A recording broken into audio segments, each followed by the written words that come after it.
your life. بسم الله الرحمن الرحيم الحمد لله رب العالمين والصلاة والسلام على سيدنا محمد سيد الأولين والآخرين وعلى آله الطيبين الطاهرين ورضي الله عن أزواجه وذرياته وأصحابه وأحبابه والتابعين وعنا معهم برحمتك يا أرحم الراحمين. أما بعد, the question that has been circulating a lot lately, can I do my Jumu'ah, can I perform my Jumu'ah online, following an imam online or over distance?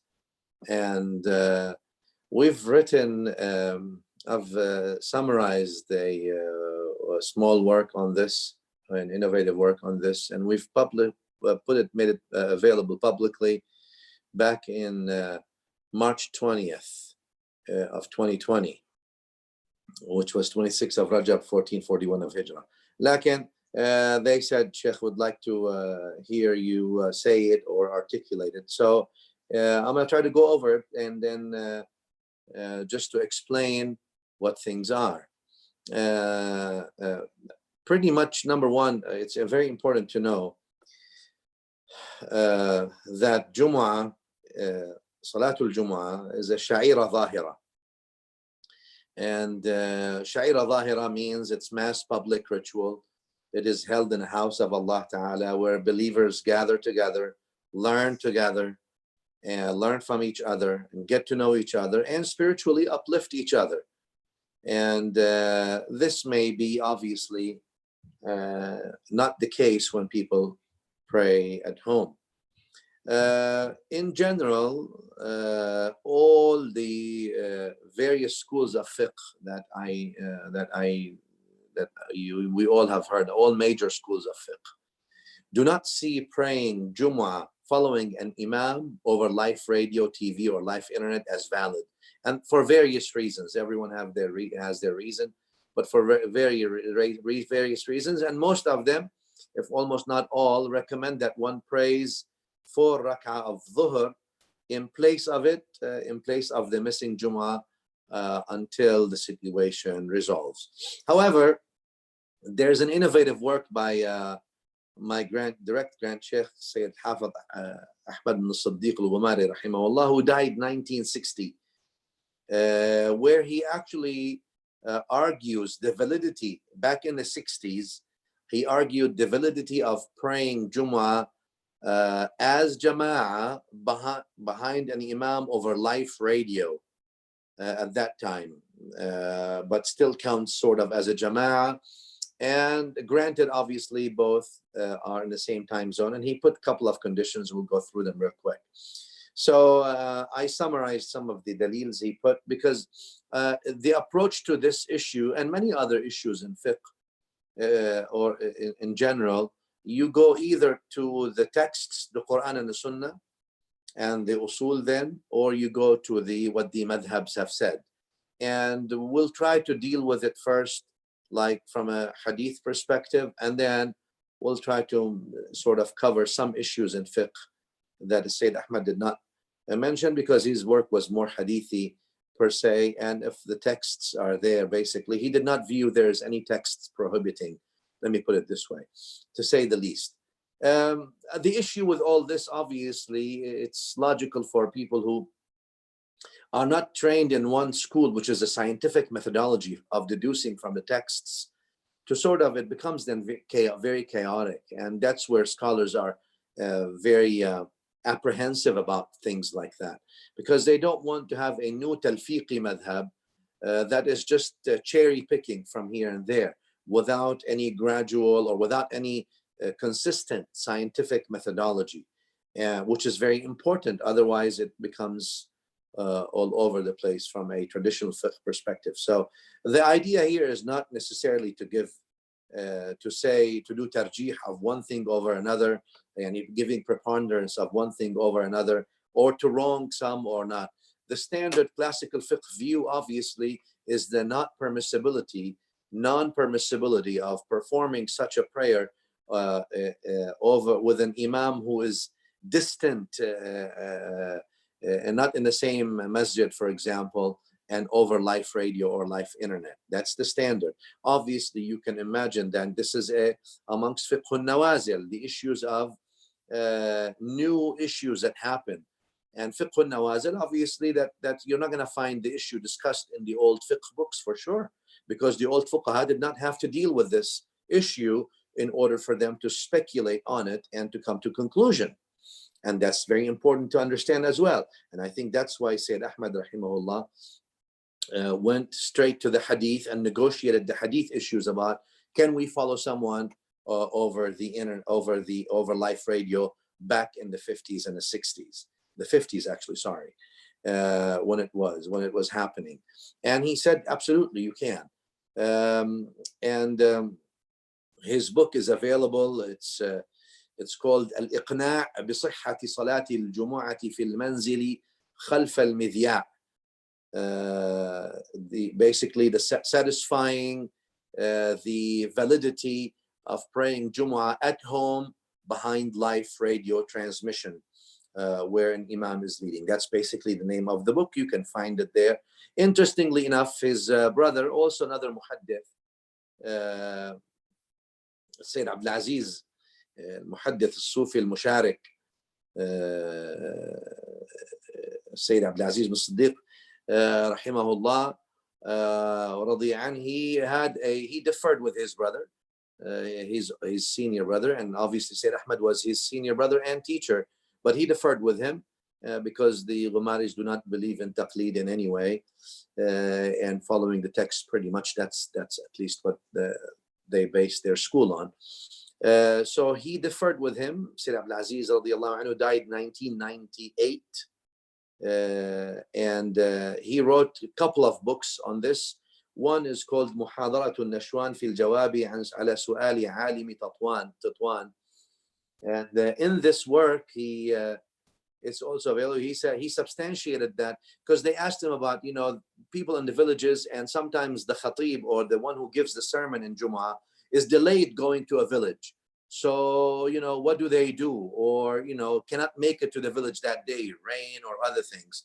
So what do they do? And he viewed that the Jumu'ah, if the khatib is not there, or you can't pray it for whatever reason in the masjid, it suffices you to pray it 2 rak'ah, not 4 dhuhr, like the standard classical view, but praying 2 rak'ah, he says, suffices the fard of Jumu'ah for the accountable individual.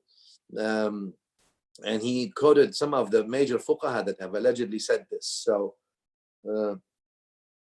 you can go back to his book and all that. He agreed with his senior brother, Sidi Ahmad bin Siddiq, rahimahumullah, radiya anhum ajma'een, concerning the unsoundness of requiring a specific place for Jumu'ah, like a masjid, and then also the unsoundness, textually speaking, of requiring a specific number for Jumu'ah to be valid. They both went to say both of these requirements are not valid. And he has another booklet, and that also is called حسن السمعة بإبطال من اشترط العدد والمكان الخاصة لصلاة الجمعة. That's by Sidi Abdul Aziz rahimahullah.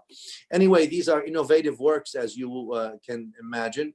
They're fuqaha of modern age as well, which is, if you want to count the issue, the fiqh of nawazil, well, this issue was not present there. But anyway, always in any teaching, you all know that it's very important to observe the principle, especially for the principle of mura'atul khilaf. Mura'atul khilaf means taking the differences in consideration of the scholars, and not just al-khuruj min al-khilaf, exiting the disagreed upon issues to the shores of safety. And mura'atul khilaf is a Maliki issue, and that's from the genius of the Maliki fuqaha rahimahumullah ta'ala wa radiyanahum wa anna bihim. So with this, let me go straight to the issue that Sayyid Ahmad Siddiq rahimahullah mentioned about when people asked him, can I pray Jumu'ah at home following an imam's khutbah and salah on live radio, basically. And he said, yes, it is, your Jumu'ah would be valid, granted that both of you are in the same time zone, meaning, your dhuhr is dhuhr time still, not that the imam is in dhuhr time and you are in where Isha time is. That's not Jumu'ah. So the same time zone where the bracket for the salah is there, that's number one.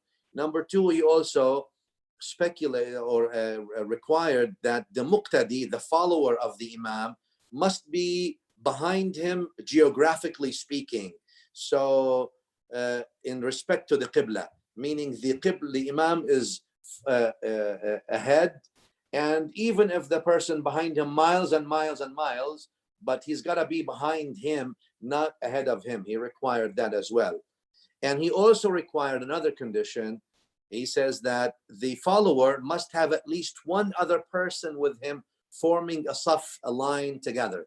So these are the three conditions that Sayyid Ahmad rahimahullah ta'ala required for a Jumu'ah to be valid, following live radio. And obviously he's talking about the 50s when there was live radio. Today we are in the 2020s, there's live internet, which is the same.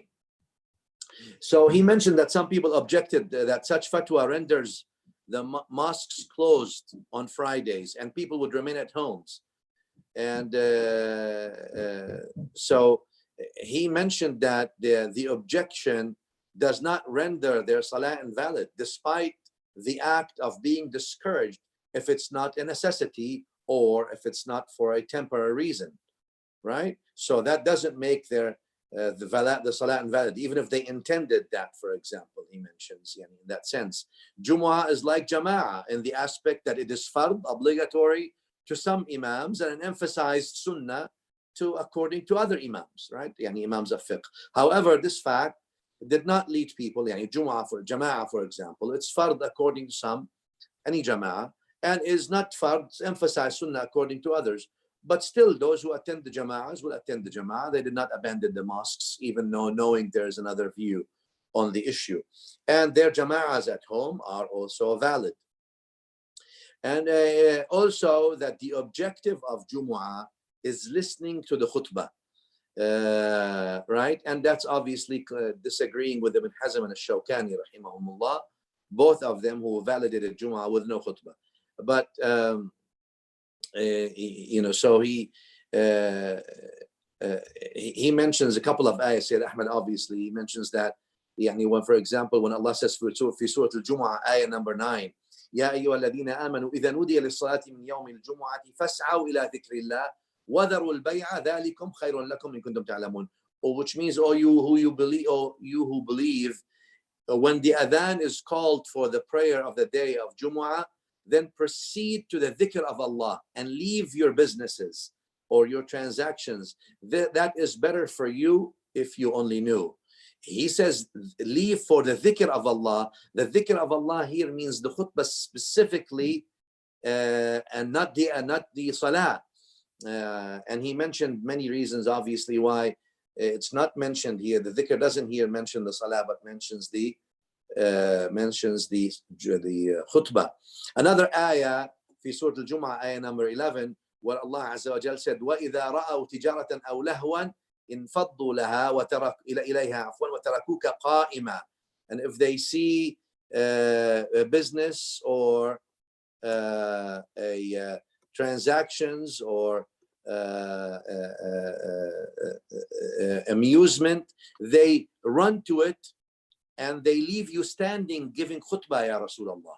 قُلْ مَا عِنْدَ اللَّهِ خَيْرٌ. Tell them that which Allah has is better than your enjoyments and amusement and transactions. Wallahu khairur raziqeen. And Allah will provide you provisions. And the reason for this revelation, Surah Jumu'ah, ayah number 11, as you all know, is because some Sahaba, after performing the prayer of Jumu'ah, left the Prophet ﷺ standing, giving the khutbah, to attend some business transactions or to look at what's in the bazaars or whatever it is. Hence, the Prophet ﷺ changed the sequence of Jumu'ah to make khutbah first, right? To make khutbah first, because it was the other way around, as you all know. So he changed the order of Jumu'ah to make the khutbah first, so that people attend and then pray, and after praying they leave. Before, they used to pray Jumu'ah, and then the Prophet ﷺ would speak, and when something happens outside, they just leave. So the ayah came, and that ayah then emphasizes the point of the sermon or of the khutbah. Also, the fara'id of Jumu'ah and its sunan are because of the variant of having a khutbah versus other jama'ahs. I mean, the difference between Jumu'ah and jama'ah is basically having a khutbah. So that's an argument. So the khutbah is the purpose as well. And also other reasons as well. Amongst them, for example, saying that the khutbah of Jumu'ah suffices for the khutbah of Eid. Persons attending Eid are not obligated to attend Jumu'ah to some scholars, as the objective of having listened to a khutbah has already been established. All right, so if this is understood, then praying behind an imam over live radio and today over live internet fulfills this obligation of listening to the khutbah, which is the major integral pillar of the Jumu'ah, and with the conditions obviously that are mentioned. Salatul Jumu'ah then is valid in other than a masjid as far as location. That's another issue, because some people say, well, it has to be a masjid, it has to be this because it is Sha'ir al-Zahir. Now, it's one thing to say it should be, it's another to say it would be invalid if it's not. And Sayyid Ahmad here mentions that being held in a masjid is not a condition for the validity of the Jumu'ah Salah. It is valid to be done in homes, in shops, or open spaces entirely. Obviously, and you have the hadith that will in Fil Bukhari Muslim, where the Prophet ﷺ said, وَجُعِلَتْ لِيَ الْأَرْضُ مَسْجِدًا, and earth has been made for me and my followers as a masjid, whole earth in that sense. So you can pray anywhere in that, from that. So Jumu'ah essentially is like any other salah except with two variants, khutbah and a jama'ah. That's what Jumu'ah is, right? So there's two variants, the khutbah and the jama'ah. That makes it Jumu'ah. Any other condition added to the Jumu'ah has no conclusive authentic evidence to stipulate anything else added. Just like Jumu'ah, but you add khutbah and jama'ah, that is basically Jumu'ah, obviously being in the day of Jumu'ah. Therefore, Jumu'ah is valid anywhere. A regular salah is valid as far as being in the designated place, right? Al-Bukhari, rahimahullah, we mentioned the hadith of Al-Bukhari, and there's no authentic evidence, textual evidence, to remove Jumu'ah prayer specifically out of this general hadith. جُعِلَتْ لِيَ الْأَرْضُ مَسْجِدًا, earth has been made a masjid for me. To make exception and say, but this part of earth is not a masjid, is going to be an issue, textually speaking here. And Ibn Sa'd narrates with a sanad that's mursal, has some da'f in it, obviously because of Al-Waqidi in his tabaqat, where that the first Jumu'ah was in the house of Sa'd bin Khaythama, right? That's the first Jumu'ah that was done in Medina. And he says, فهو أول جمعة فهو أول من جمع في الإسلام جمعة. He is the first one, and there were 12 people. فجمع بهم مصعب بن عمير في دار سعد بن خيثمة. And Mus'ab bin Umayr collected them, and there were 12 people, and it was in the house of Mus'ab. And that's one, even though it's mursal, lakin it's something to indicate. Also, Abu Dawood and Ibn Khuzaymah narrated in his Sahih, and then Hakim also narrated it in Mustadrak and authenticated it, that when Ka'b bin Malik heard the call to prayer on Friday, he prayed for As'ad bin Zurara, rahimahullah wa radiya anhu, and then he said, he prayed, he prayed on him. He says, Allah have mercy on him. He says, قال لأنه أول من جمع بنا, and he said, why are you doing that? He said, because he is the first one. This is because he held the Friday prayer for the first time for us at حزم في عفوا not حزم, I'm reading it in English. At حزم النبيت of من حرة بني بياضة, from the حرة of Banu Bayada, obviously in Naqi', and that's called Naqi'u al-Khadmat or al-Khudamat. And I said, how many people were you at that time? He said, we were 40. So also that Naqi' basically is a place where there's just a pond and water and things like that.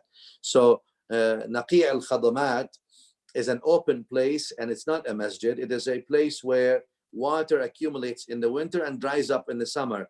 If this is objected by saying it was prior to the building the masjid, the answer is that the Ansar radiallahu anhum in Medina had already built many masajids in their villages and community, some without a ceiling, etc., etc. And that's plenty, right? And the Ansar had their own masajid in Medina, and had the Jumu'ah been a condition, had the masjid been a condition for the Jumu'ah, the Prophet ﷺ would have prohibited them from praying Jumu'ah anywhere except in a masjid. Nevertheless, they prayed it in a masjid, open space and homes, etc. Ibn Hazm rahimahullah mentions في المحلى that Abu Hurairah radiallahu anhu, he on the authority of Abu Hurairah, says they wrote to Umar ibn Khattab radiallahu anhu asking him, يعني يسألونه عن الجمعة وهم بالبحرين. They asked him about to do Jumu'ah while they were in Bahrain. And he, يعني عمر رضي الله عنه, فكتب إليهم أن جمعوا حيث كنتم. Do Jumu'ah wherever you are. So he did not stipulate for them a special place, etc.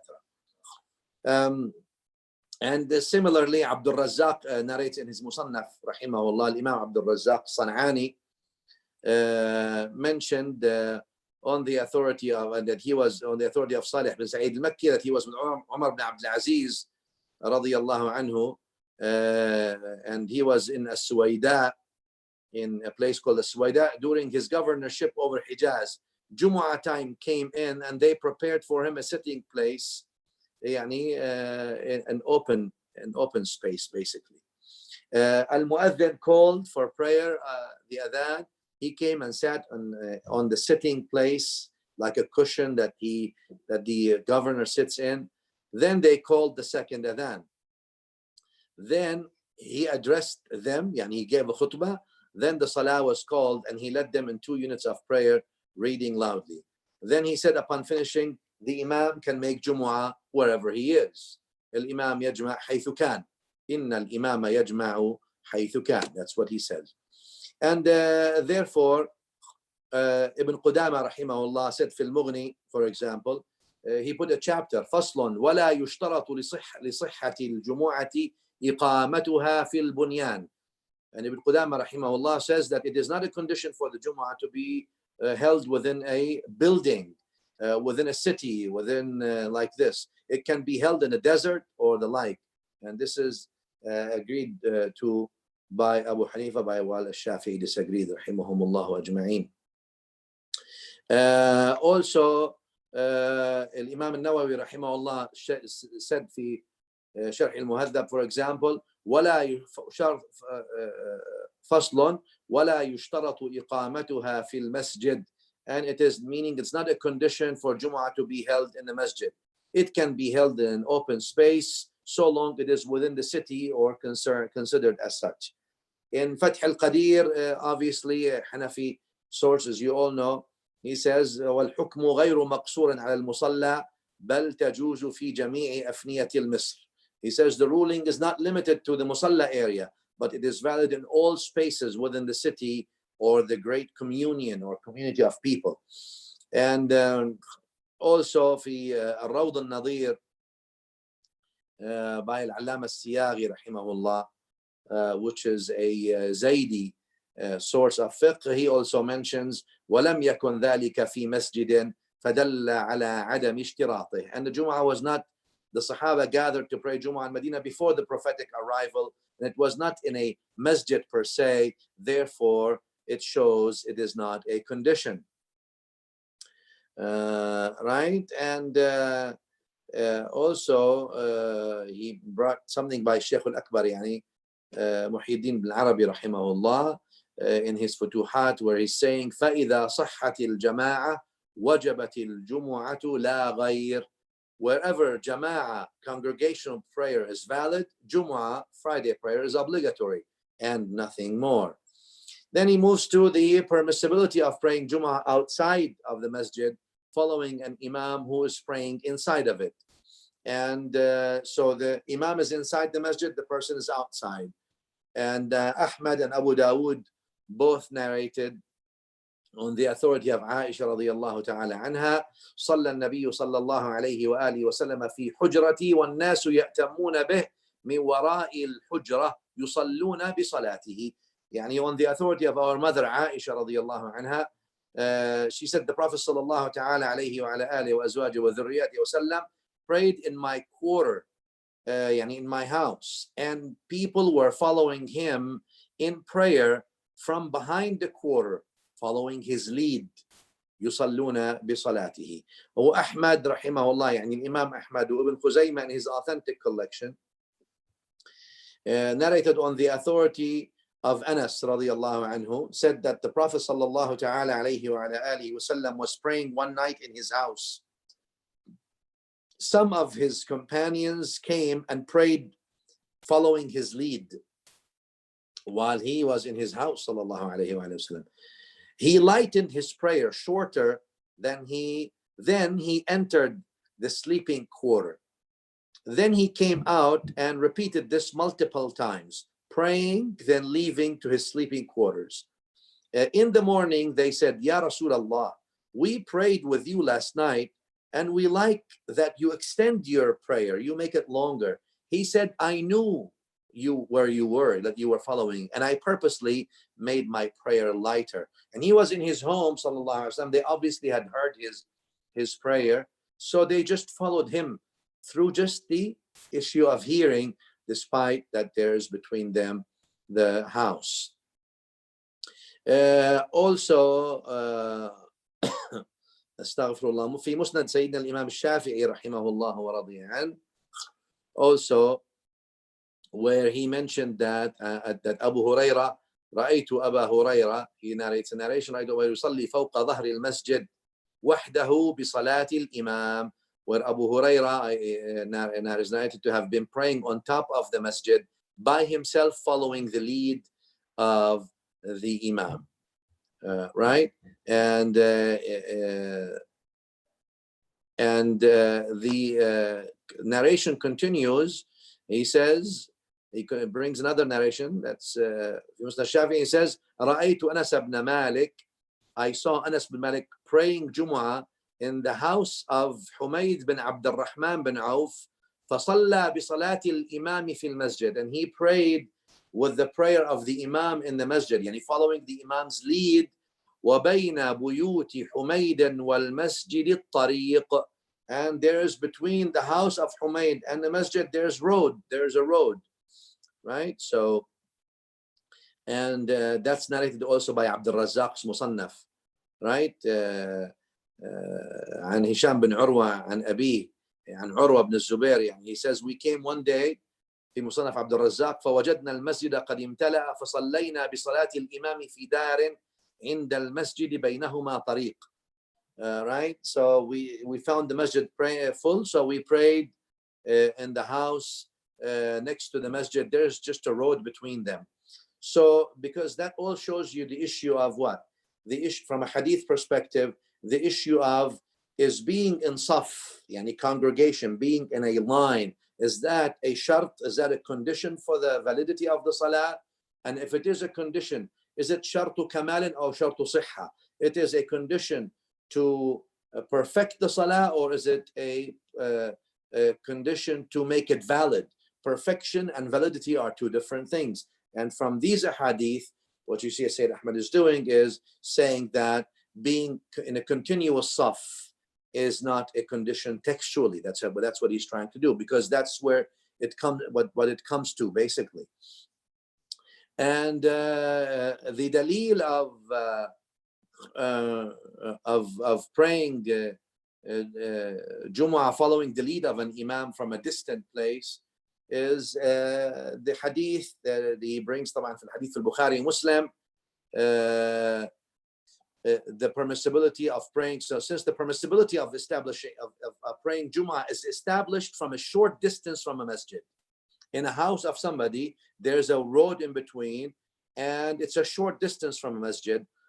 Following the lead of the imam who's in the masjid, it is then, he argues, permissible to be done from a farther distance because of the lack of textual evidence designating valid distance.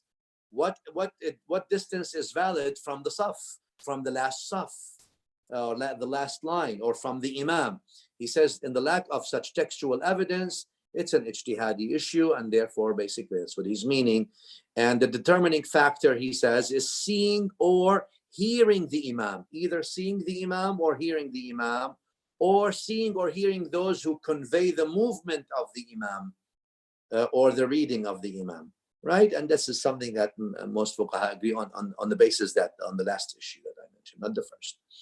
And obviously hadith al-Bukhari Muslim on the authority of Ibn Abbas radiyallahu anhu, when Abdullah ibn Harith mentioned في Sahih Bukhari Muslim في Sahihain that Ibn Abbas addressed us on a rainy day, يعني rainy and muddy day.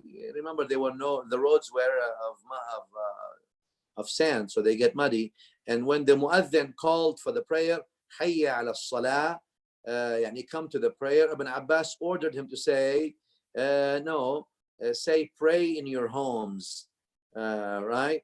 He says, as-salatu qul as-salatu fi rihal, right? As-salatu fi rihal means pray in your homes. The people began to look at one another with surprise, as if they did not like, what is Ibn Abbas saying? It's time for Jumu'ah. What do you mean?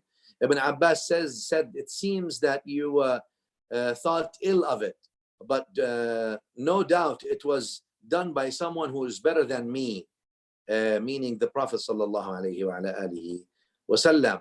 The prayer is a strict order, and I dislike to bring hardship to you, meaning by coming and it's muddy and all that.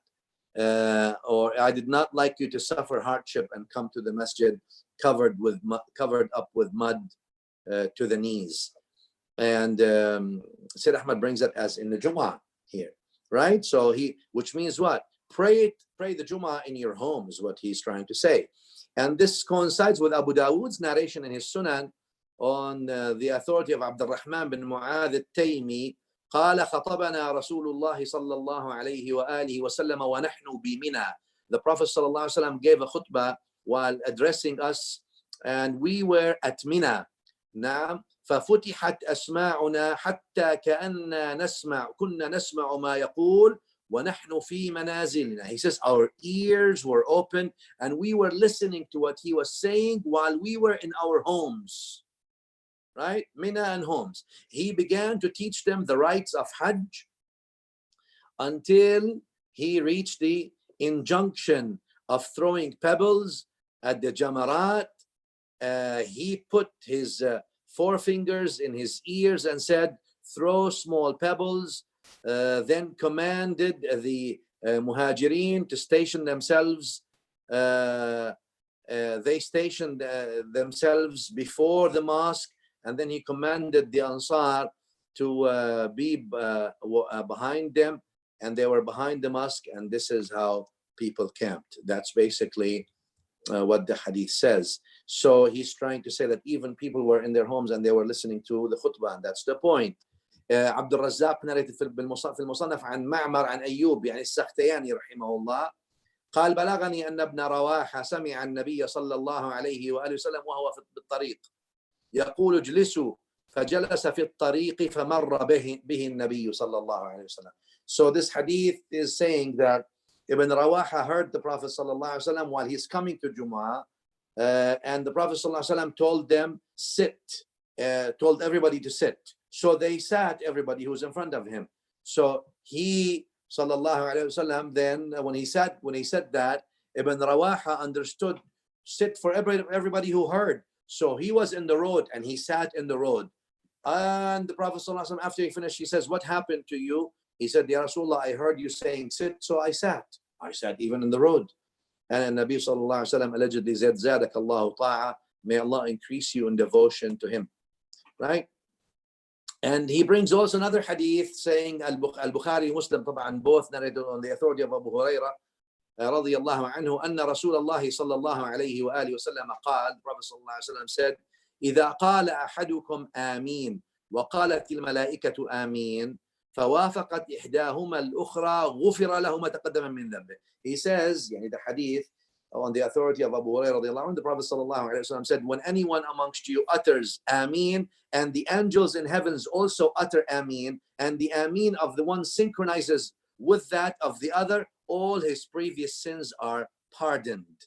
And another hadith, obviously, في البيهقي عن سلمان الفارسي, ما من رجل يكون بأرض فيء فيؤذن بحضرة الصلاة ويقيم الصلاة، أو فيؤذن بحضرة الصلاة ويقيم الصلاة فيصلي إلا صف خلفه من الملائكة ما لا يرى يركعون بركوعه ويسجدون بسجوده ويؤمنون على دعائه. He says, on the authority of Salman في سنن البيهقي الكبرى رضي الله عن سلمان, أن رسول الله صلى الله عليه وسلم said, allegedly said, no man is in a land gained from the enemies calls for the salah and prays except the numbers of angels who pray behind him exceed the range of sight.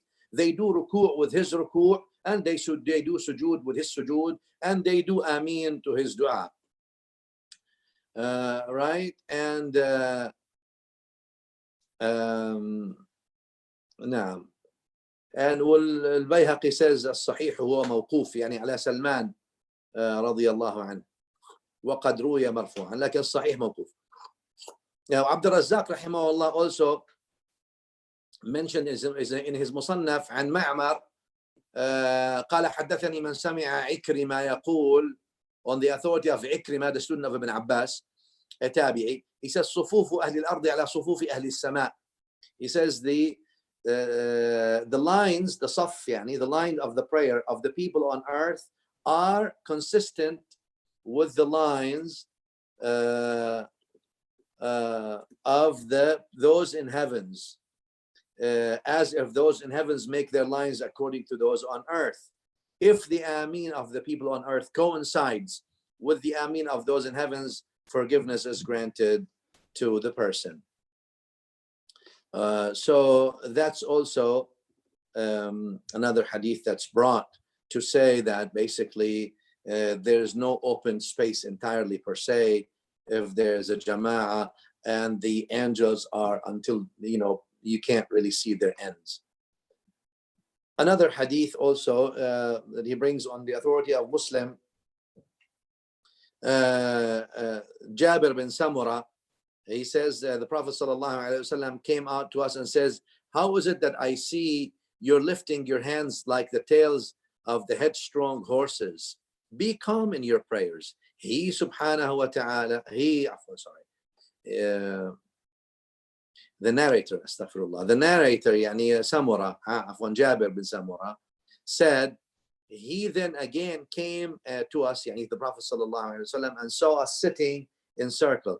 And he said, how is it that I see you in separate groups?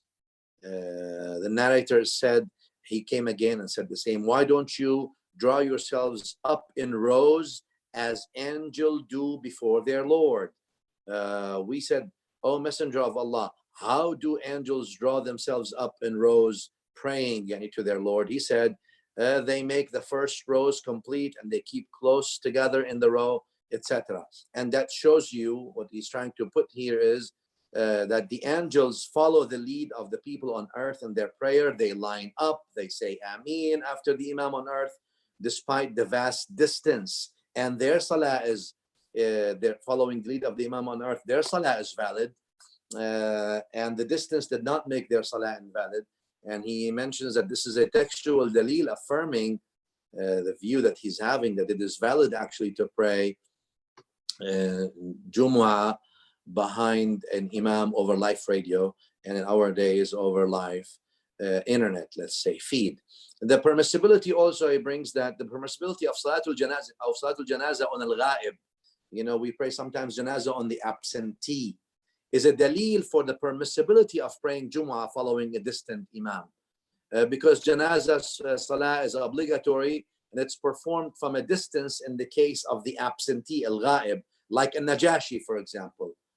So if it's said that the purpose of Salatul Janazah on the absentee is to pray for the deceased and prayers reach him irrespective of distance, the reply is, well, the same applies to our example of distant Jumu'ah.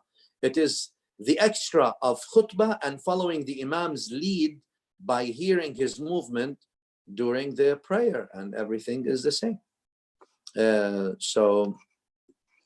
What is required, he says, is hearing the imam and not seeing him, as already established through the hadith above. And he brings the hadith obviously from Abu Dawood on the authority of Abdullah bin Amr.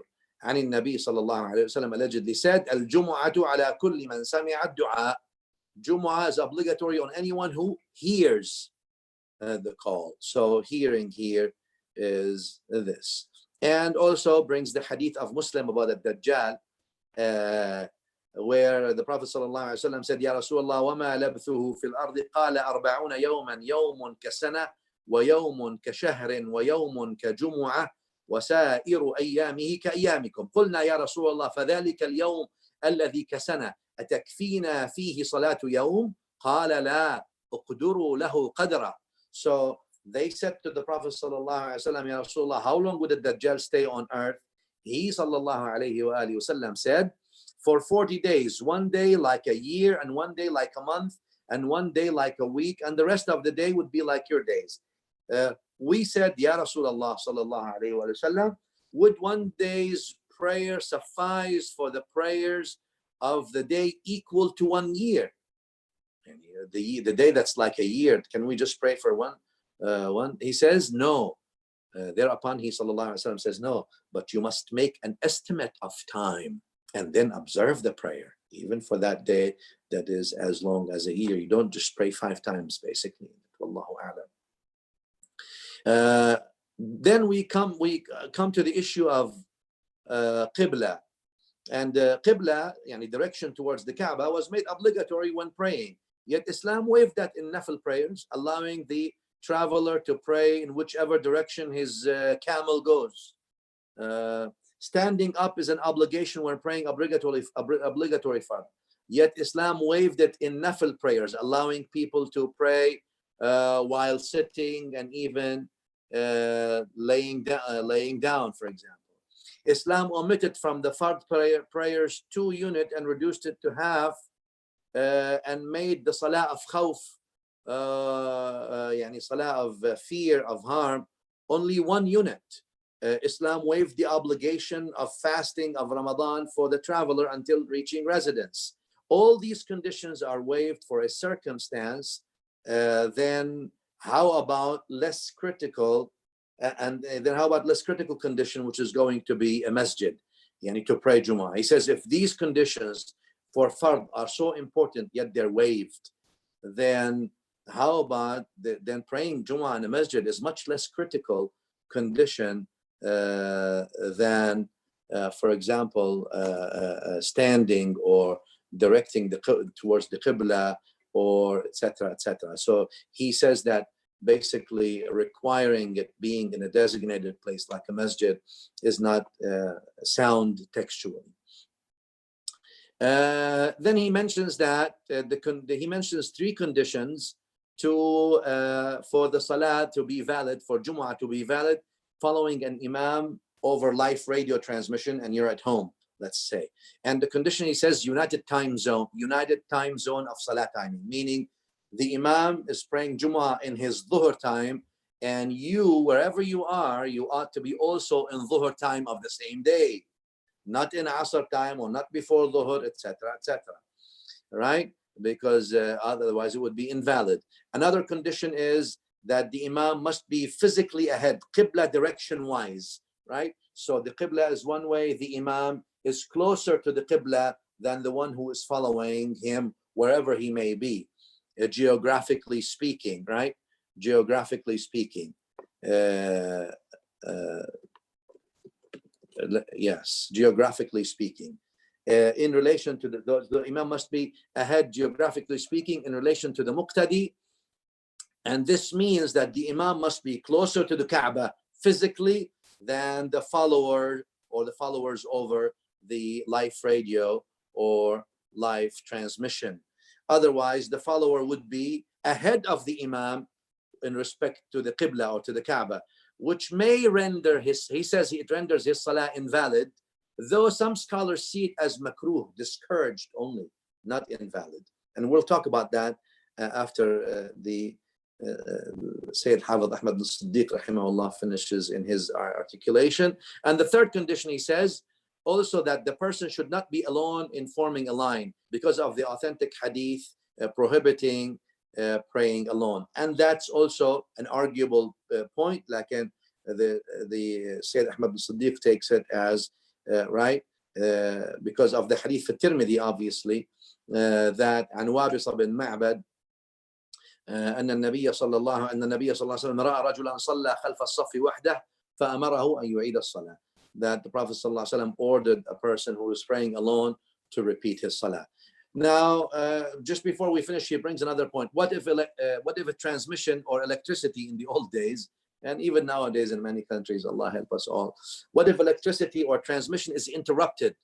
So Sayyid Ahmad says, if interruption happens before the end of the khutbah and the beginning of the salah, before the end of the khutbah and the beginning of the salah, then Jumu'ah is invalid and Dhuhr must be prayed in place of it. But if interruption happens after the salah has started, then one of the followers, since there's at least two praying at home following the imam over live transmission, then one of them steps up and completes the salah, just like an imam in front of you who is excused for whatever reason, and then someone steps up and completes the Jumu'ah salah, just 2 rak'ah as usual, right? Now, this ends basically the summary of the book of Sayyid Ahmad rahimahullah, the called Al-Iqna', right? Now I've put additional points just so we can explore some of the things here. Number one, there is no difference between live transmission radio and live internet transmission. It's all the same anyway. Number two, the issue of the follower of the imam, the muqtadi vis-a-vis the imam. Obviously, the muqtadi, the follower of an imam, must be physically or geographically behind the imam. And this is the position of most scholars. Otherwise, if the muqtadi, the follower of the, if this is the imam and the muqtadi is here and the follower of the imam is ahead of the imam, then most scholars deem the salah invalid. There is no explicit binding text in this, meaning Quran or Sunnah. Therefore, some scholars disagreed and viewed the permissibility of the muqtadi, the follower, to be positioned physically ahead of the imam. And some of them considered it permissible unconditionally, doesn't matter, without any conditions, while others considered it just makruh without a necessity, but valid nevertheless. And such as those who consider it valid, to say the least, is Imam Malik rahimahullah, Imam al-Shafi'i in the old madhab rahimahullah, Ishaq bin Rahoya, Al-Hasan, Abu Thawr, Imam Ahmad in one of the opinions mentioned to him, right? And some of the Hanbali scholars rahimahumullah, for example, Al-Mardawi rahmatullahi alayhi fil Insaf, he mentions وَقِيلَ تَصُحُّ فِي الْجُمُعَةِ وَالْعِيدِ وَالْجَنَازَةِ وَنَحْوِهَا. He says it's permissible in Eid, in Jumu'ah, in Janazah, and the like, if for a good excuse, right? And Ibn Muflih also, Al-Hanbali, said similar things. Khalil rahimahullah bin Ishaq, Sayyidi Khalil bin Ishaq Sahib al-Mukhtasar, right? And he also mentioned it, deeming it in his Mukhtasar makruh without a necessity. قال وصلاة بين الأساطين أو أمام الإمام بلا ضرورة. If there is no necessity, it's makruh. Notice, but if with a necessity, then it's not even a makruh. Wallahu ta'ala a'lam. And Imam al-Shirazi rahimahullah fil Muhaddab mentions that in taqaddam al-ma'mun. Now I'm just bringing, because we've discussed the hadith already, I'm just bringing some fiqh issue on this issue of the position of the muqtadi behind the imam, next to the imam, ahead of the imam, etc. Right? He says, the Imam Shirazi says, in taqaddam al-ma'mum ala al-imam fafihi qawlan. قال في القديم, there's two views on the issue of the follower is ahead of the imam in position, يعني in vis-a-vis the Kaaba. قال في القديم, Imam Shafi'i said in the old view, صلاة لا تبطل صلاته, his salah is not invalid. كما لو وقف خلف الإمام وحده, just like if he stands behind the imam by himself. Meaning, again, that sort of also counters Sayyid Ahmad saying if he's behind himself, he needs to repeat. The Shafi'i says it's not, the old view is not invalid. It's just like if he stands by himself behind the imam. لكن في الجديد, in the new opinion, يعني in the latter opinion, says it is invalid لأنه وقف في موضع ليس موقف مؤتم بحال, because he's standing in a place, in a position that's not a place of a follower, right? And will Imam Nawawi rahimahullah mentioned في المجموع, for example, where he says فرع في مذاهب العلماء في تقدم موقف المأموم عفوا, the scholarly view on the follower being ahead of the imam in salah, right? He says قد ذكرنا أن الصحيح من مذهبنا أن الصلاة تبطل به. He says, and the correct stand, the authentic position in our madhab, يعني madhab al-Imam Muhammad bin Idris rahimahullah, that the prayer is invalid with it. وبه قال أبو حنيفة وأحمد, and this is the opinion of Abu Hanifa and Ahmad. He says وقال مالك, and he says Malik said وإسحاق وأبو ثور وداود, right?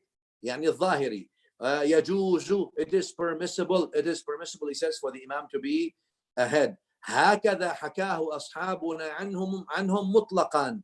He says it is without any conditions, like this, in an absolute way. وحكاه ابن المنذر, but Ibn al-Mundhir narrated it to Malik, Ishaq وأبي ثور, that with the condition if the place becomes small and there's an excuse, basically. Now this is one issue here. Let me come to an Hanafi issue, and our Hanafi scholars radiyallahu anhum have another stipulation. They call it al-idhn al-am. We're almost done. Al-idhn al-am, and al-idhn al-am means that for Jumu'ah to be valid, all eligible people to pray Jumu'ah must be allowed to enter and pray. It could not be, meaning there's no exclusive Jumu'ah where some are allowed and some are not allowed. All right. Otherwise, it would defy Idhn al-Am, and to the Hanafi scholars, that's why it would not be valid. However, this condition, yani Idhn al-Am, stipulating to have an opening for all, right? That's actually, qualified in times. Yani it's qualified in times of fear of an enemy or an old habit, and that's what Ibn Abidin rahimahullah mentions في رد المحتار. He says لا يضر غلق باب القلعة لعدو أو لعادة قديمة لأن الإذن العام مقرر لأهله وغلقه لمنع العدو لا للمصلي. He says, basically closing the door of the castle where Jumu'ah is held because of an enemy or an old habit does not harm.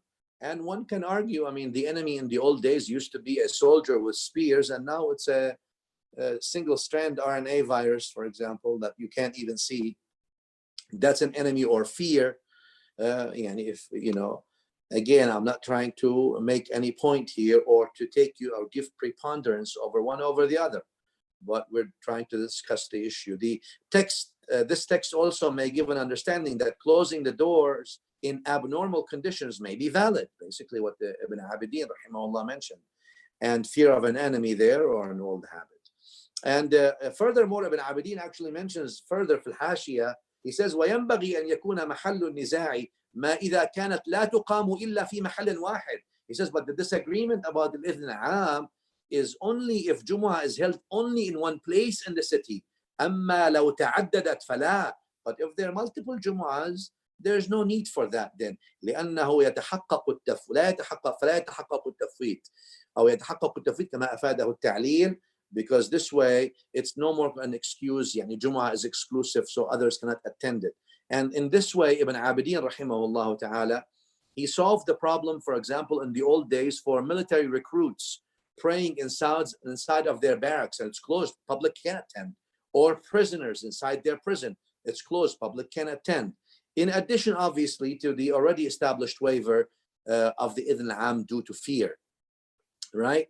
Another issue, as you all know, is praying with the niyyah of mufaraqa, right? Mufaraqa means separation from the lead of the imam, from the beginning till the end, right?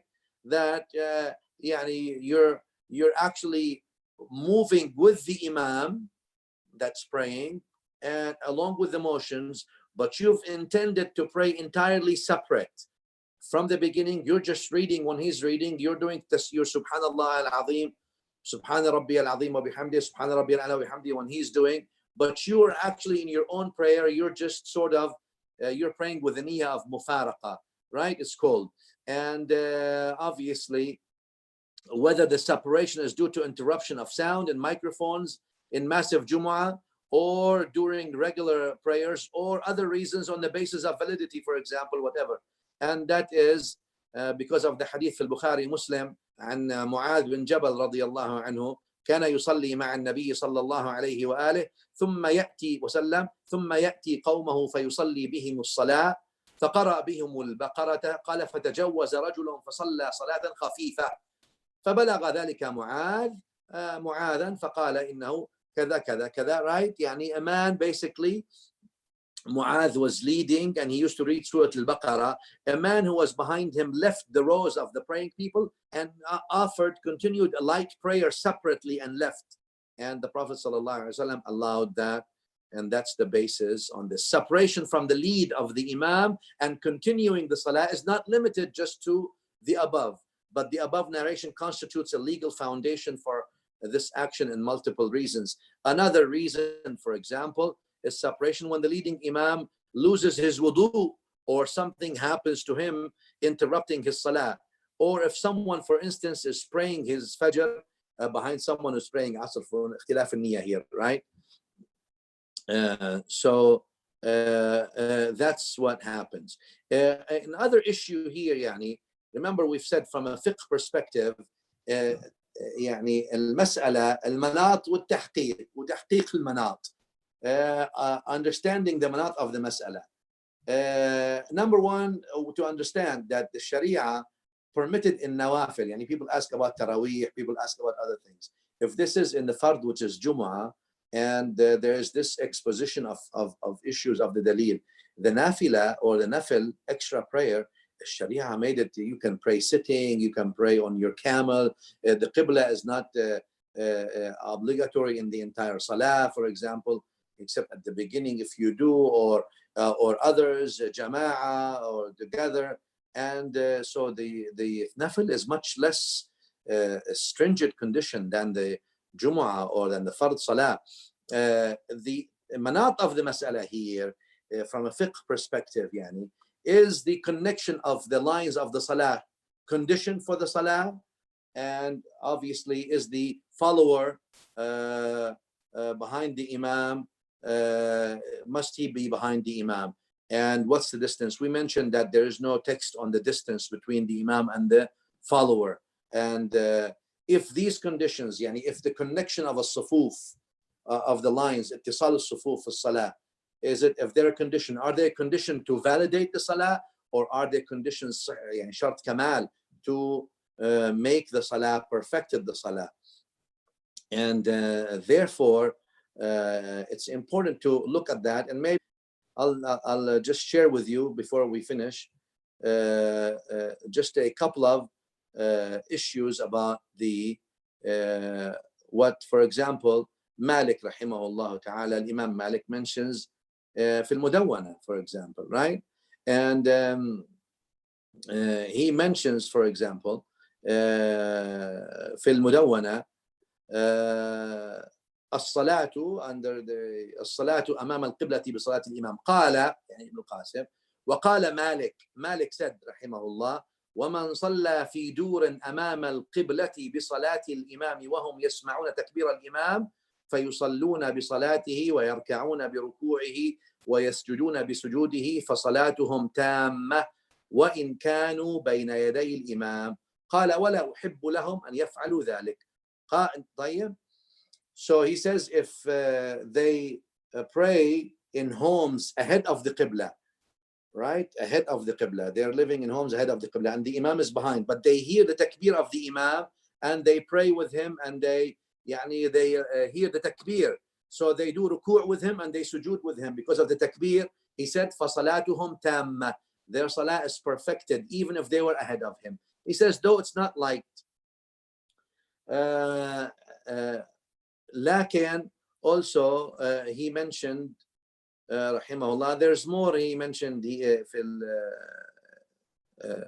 في المدونة also قول سيدي خليل بن إسحاق رحمه الله تعالى صاحب المختصر, right? ومسمع واقتداء به أو برؤيته وإن بدار, right?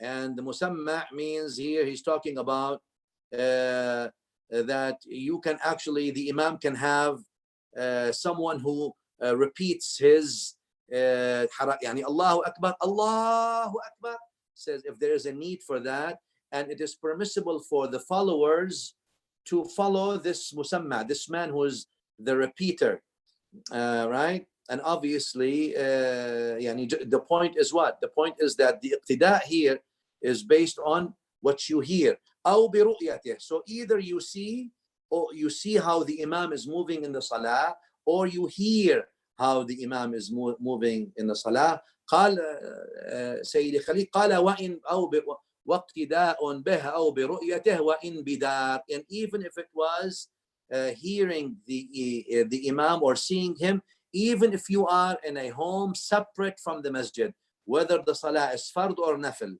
right? طبعا the exception lies from that al-Jumu'ah, wallahu a'lam. And with that also you'll see, for example, what Imam Shafi'i al-Muttalibi rahimahullah ta'ala mentions في الأم, for example, باب موقف المأموم مع الإمام, right? And he talks about the المأموم والإمام. He says قال الإمام الشافعي وإن صلى رجل في طرف المسجد, if a man prays in one part of the masjid, والإمام في طرفه, and the Imam is on the other side of the masjid, ولم تتصل الصفوف بينه وبينه, and the lines are not connected between both, أو فوق ظهر المسجد بصلاة الإمام, or he prays on top of the ceiling of the masjid following the Imam, أجزأه ذلك, that suffices for the validity of the Imam. لكن الإمام Shafi'i obviously says after, even if there's nothing after 200 ذراع أو 300 أو نحو ذلك, 200 or 300 arm length, he says if it's beyond that then I don't see it valid, right? لكن he says at the end ومذهب عطاء أن يصلي بصلاة الإمام من علمها ولا أقول بذلك. He says عطاء, not me, Shafi'i is saying rahimahullah, that the muqtadi follows the salah of the Imam if he knows it, and that's it. He says, but that's not my view. And to that, and I'll finish with this inshallah ta'ala, الإمام الماوردي رحمه الله, الشافعي died 450, المفسر القاضي الفقيه العقدي الأصولي رحمة الله عليه, he mentions in his الفتاوى, he mentions that he says about commenting on what Imam Shafi'i rahmatullahi alayhi wa radiya anhu mentioned, قال وهذا كما قال, this is exactly like what Imam Shafi'i mentioned. Now, قال إذا صلى المأموم في طرق المسجد بصلاة الإمام في طرفه الآخر فالاعتبار في صحة صلاته أن يكون عالما بصلاة إمامه. That he says if the follower is on one end of the masjid and the Imam is another end of the masjid, the condition to make the salah authentic or valid, sorry, not authentic, valid, is that he knows the salah of the Imam. And how does he know the salah of the Imam? Al-Mawardi said, وَطَرِيقُ الْعِلْمِ بِهَا من أحد أربعة أوجه. The way to know it is one of four things. إما بمشاهدة, either he sees the imam, وبسماع تكبيره, or he hears the takbir of the imam, so he knows the imam is moving. أو بمشاهدة من خلفه, or he sees the people behind the imam. أو بسماع تكبيرهم, or he doesn't see them but he hears their takbir, Allahu Akbar, moving from one rukn to the other in the salah. فإن كان عالما فإن كان بصلاته عالما صحت صلاته. سواء, he says, if the muqtadi knows how the imam is moving, it is, the salah is valid. سواء كان المسجد صغيرا أو كبيرا, whether the masjid is small or massive. قرب ما بينهما أو بعد, whether the distance between them is little or vast. حال ما بينهما حائل أو لم يحل, whether there is a barrier between the imam and the muqtadi or there is no barrier. اتصلت الصفوف إليه أو لم تتصل, whether the lines are connected or disconnected. وإنما صحت صلاته لأن المسجد الواحد إنما يبنى لجماعة واحدة. He said, because the masjid is, you are in the masjid, it doesn't matter how big, it's the same jama'ah. So all this here obviously is within the masjid, whether it's big, whether it's this. Now, because obviously the issue of having the salah over transmission was not an idea that the fuqaha in the old days entertained. Simply, it was not something that was there. Anyway, having said that, this is the views of the old scholars, radiyallahu anhum wa rahimahum, in this issue. And this is the view of some nawazil scholars, for example, that are not contemporary, they passed some time ago. And it's something worth considering, especially that it is a nazila. You saw also what Imam al-Mawardi rahimahullah said in his في الحاوي الكبير, in his fatwa there. But he stipulated it's in a masjid, no matter how massive the masjid is. The distance is not an issue at all, no matter if there are barriers, if there's whatever, it's connected lines, disconnected lines, etc. So the argument here is there then stipulation, textual stipulation for a distance, etc. So that's, having said that, again, it's always good to understand mura'at al-khilaf. It's always good to do khuruj min khilaf. But I think the idea that the brothers want me to do is so we don't just say it is permissible, because some people late after that. I mean, we did that. We published the paper back in March 20th. And then about a week ago, we started seeing people saying it's permissible, it's not permissible. The idea is, or it's not permissible. So the idea is to discuss, the brothers asked me to discuss the evidence upon which, the hadithi evidence first, and to discuss then the fiqhi, ijtihadi evidence of the scholars, and to present the idea as much as neutrally possible, academically neutrally possible. Wallahu ta'ala alam. Definitely, it's a nazila, and it is something that we need to do istighfar of Allah Azza wa Jal for as well.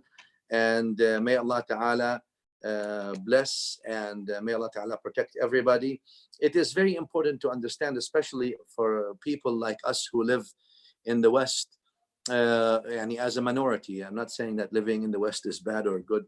There's always good and bad everywhere. But alhamdulillah, we live in a great place, great people. Allah bless, Allah guide everybody and bless everybody. But it's important, the Jumu'ah has become almost the only point of connection of the community to the masjid. And especially now Ramadan is coming and the Taraweeh is coming. And I have said that let's just put the Taraweeh and the Jumu'ah in line, Salah and khutbah and everything, and allow people, if they follow their fiqh madhahib, obviously encourage them not to do a new talfiqi madhab, lakin discuss the point, and if they want to follow another opinion, with that, Allah Azza wa Jal grant them all acceptance and forgive them. And may Allah forgive us all. But it's so important that we don't close the connection, or we sever the connection between the masjid and the people. No matter what, the house of Allah is so important to be the source of light and the source of guidance. So for all, whatever you're doing within the law, no one is saying break the laws. The abiding by the law is very important, and following the direction of health officials is extremely important. Here we have the CDC in the US. Following their recommendation, it's very important. This thing is not a joke. It's taking people out who are young, who are old, who are teenagers without any conditions. Do not take this lightly. And this thing is not going away anytime soon, obviously, medically speaking, as you know.